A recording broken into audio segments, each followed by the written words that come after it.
তো গাইস যদি দিন গ্রামের সব ছেলেগুলো বাংলা খেয়ে যে লোকের উপর এভাবে হামলা চালাবে আর তারপর সবাইকে ন্যাংটো করে যেভাবে কাদা মাখাবো গাইস, এটা তো কোনোদিনও ভাবিনি। তো চলো গাইস ব্লগটা সকাল থেকে শুরু করা যাক। তো গাইস সকালবেলা ঘুম থেকে উঠে আমি সোজা চলে গেছিলাম দেশি ব্রাশে ব্রাশ করতে। অনেক খোঁজাখুঁজি করার পর ফাইনালি গাইস আমি আমার দেশি ব্রাশটা খুঁজে পেয়ে গেছিলাম। তোমরা নিজেরাও দেখতে পাচ্ছ যে ব্রাশটা অনেকটা ছোট আছে, মানে ওই 5 হাত মতো হবে।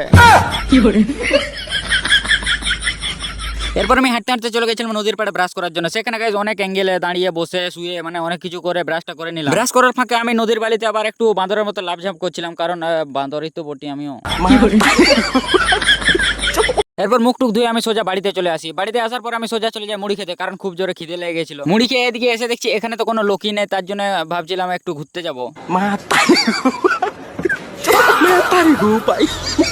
তাই আর বেশি ভাবনা চিন্তা না করে আমি আমার মামার বাইকে চেপে সোজা চলে যাই একটা দোকানে একটু কিছু কেনার জন্য। কিন্তু দোকানে এসে শুনলাম যে আমাদের জন্য এই দোকানে কিছুই নেই, তাই একটু অন্যদিকে চলে গেছিলাম। অন্যদিক থেকে বাড়ি এসে দেখি এখানে ততক্ষণে অনেক ভিড় হয়ে গেছে, মানে অনেক লোক চলে এসেছে। আর এখানে একটা কাকার কাছে খবর পেলাম যে না স্নান করে আসলে নাকি এখানে কোনো এন্ট্রি নেই। তাই বেশি দেরি না করে আমি সোজা চলে গেলাম নদীতে স্নান করার জন্য। গাইস ভিডিওটা অনেকটা বড় হয়ে যাচ্ছে, তার জন্য ভিডিওটা দুটো পার্ট করছি। গাইস পরের পার্টটা দেখার জন্য ফলো করে রাখো আমাকে, আর লাইক কমেন্ট শেয়ারটাও করে দাও।